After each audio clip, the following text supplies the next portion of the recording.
Have you ever wondered how far out you can consistently fly one of these things? Me too. Have you ever wanted to know how much damage they can actually inflict at 50 and even out to 100 yards? Me too. Well, today we're going to find out. Come on.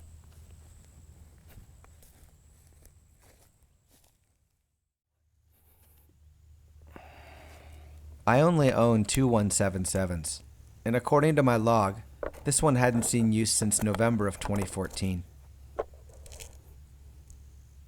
The night before last, I recleaned the barrel and grabbed up the pellets that it's had a tendency to do well with. If you're anything like me, you spend a lot of time on the forums seeking knowledge and trying to understand trends. One thing I noticed is that in countries where they could, it seemed like most were moving away from .177 in favor of the larger calibers.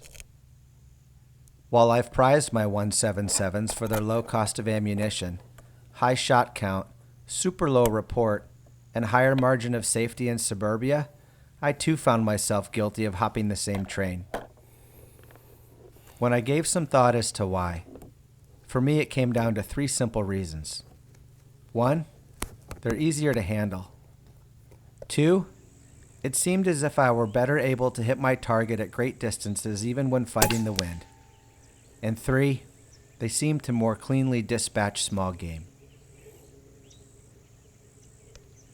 Since I just put a scope on the Wolverine, we've got some sighting in to do before we get started with these tests of ours. And today, I'm making you do it with me.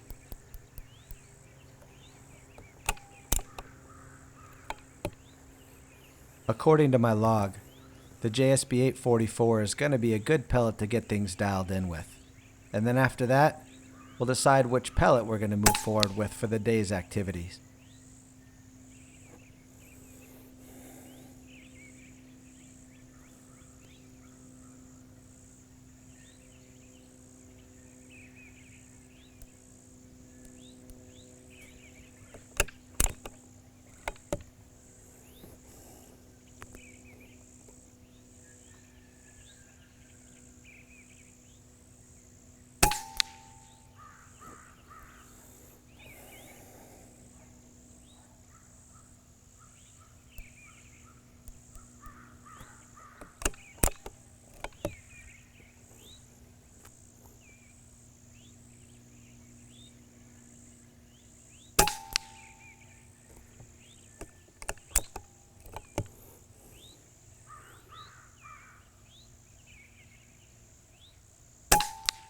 Good enough.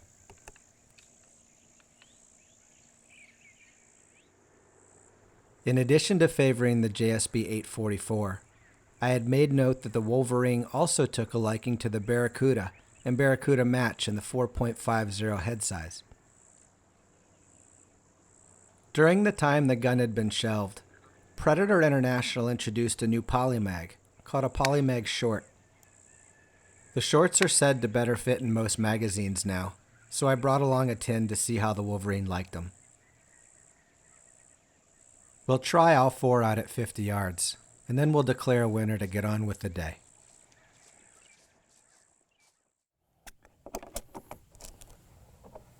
When I'm by myself and trying to figure out the preferred pellet, I'm not shooting for absolute tightness like I was when zeroing the scope. Speed is more important than perfection, and I'm just looking for trends and consistency.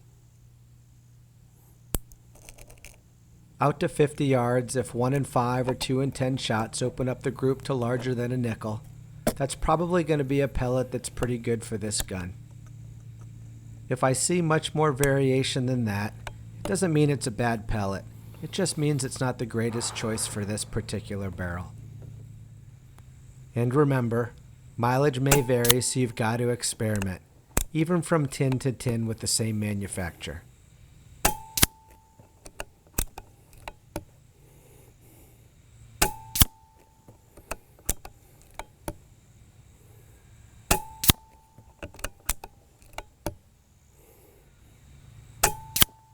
While this group measured just 0.83 inches center to center, for me it's going to be a pass. I don't like how 2 of the pellets landed out and away from the other 3. Next I'll be shooting the H&N Barracuda. This is a 10.65 grain pellet. A little heavier than the JSB, so we'll probably experience some drop.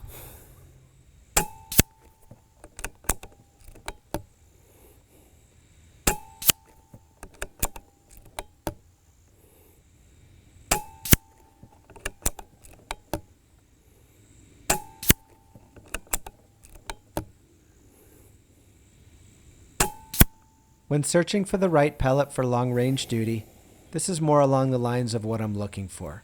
The group measured .80 inches center to center, but more importantly, 4 out of the 5 pellets were balled up in less than half of an inch.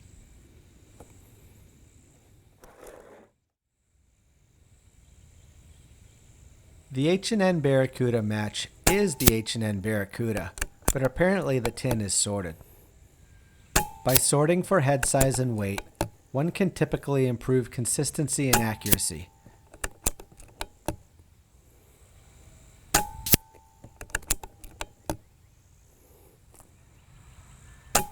But like I said, you can get a bad tin from time to time. And now on to those new Predator Polymag shorts. If you're a frequent visitor to AEAC, you'll know that I'm a huge advocate of these pellets.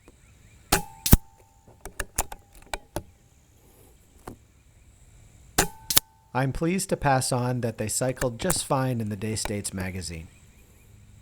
What's more, while the group measured 1.24 inches center to center, 4 out of the 5 shots balled up in a little dime-sized hole there off to the right.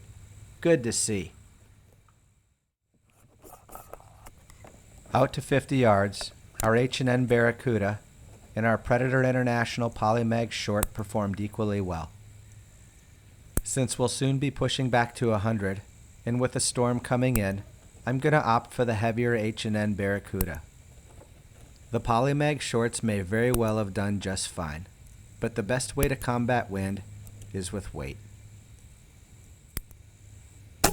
I'll now loosely rapid fire the magazine, just to be sure I've got the right pellet. You'd be surprised how well the right one flies straight, even when letting them rip. Gangnam Style.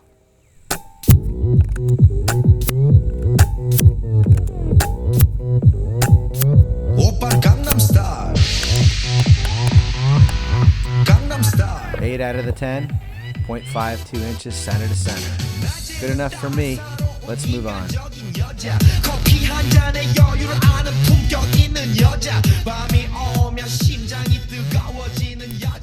Now this is where things get interesting. Out at 100 yards, I set up some 2 1/4 inch spinners. Designed for 22 rimfire, these spinners are pretty hefty. Helping to gauge impact strength, the metal target should give us a good idea of what your critter is experiencing downrange. With the storm getting closer, the winds are starting to come up now. They're moving from my left to my right at about 5 miles an hour and gusting up to about 7 or 8. To compensate for them, I'm going to dope about 1.5 dots to the left. To compensate for the amount the pellet will drop when moving from 50 to 100 yards, I'm going to hold over about 4.5 dots at 14x. There's some interesting things going on with the sound of pellet travel and impact. So I'll be quiet and let you listen.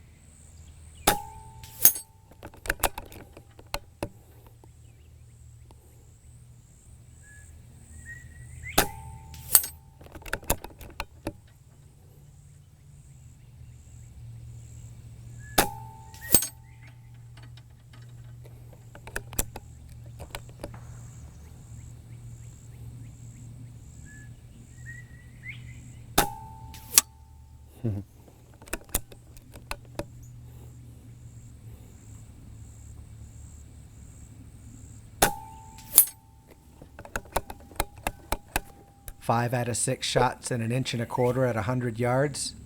I think that pretty much answers our how far out you can consistently fly one of these things question. The how much damage they inflict at 50 and 100 yard question remains to be seen. But based on the sound of those pellets coming in hot and those splatters on the metal spinner, I'm guessing they're landing with some energy. Let's drill down on that. I cooked up a couple of blocks of ballistic gelatin and calibrated them perfectly per FBI specifications. Out to 100 yards, one went. And the results? Well, they speak for themselves. Shots 2 and 3 were misses, guys, so I cut them out.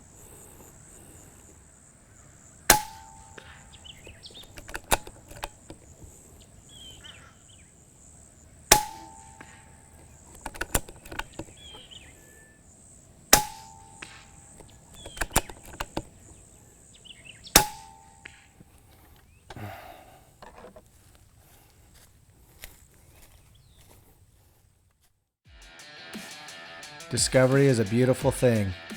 You slow things down a little bit, and depending on where they hit, these little 177s will unzip you pretty good. Penetration measured 7 to 9 inches, and wound channels were up to 3/4 of an inch in diameter.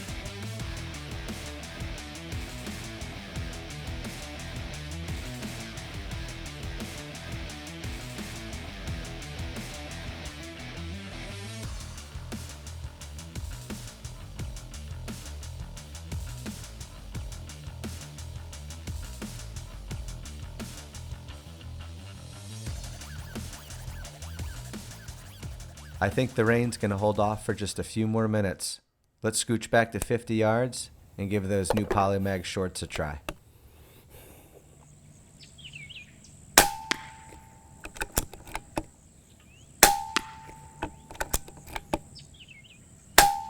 The audio suggests that even out to 50 yards, these little red devils hit hard, and hit hard they do.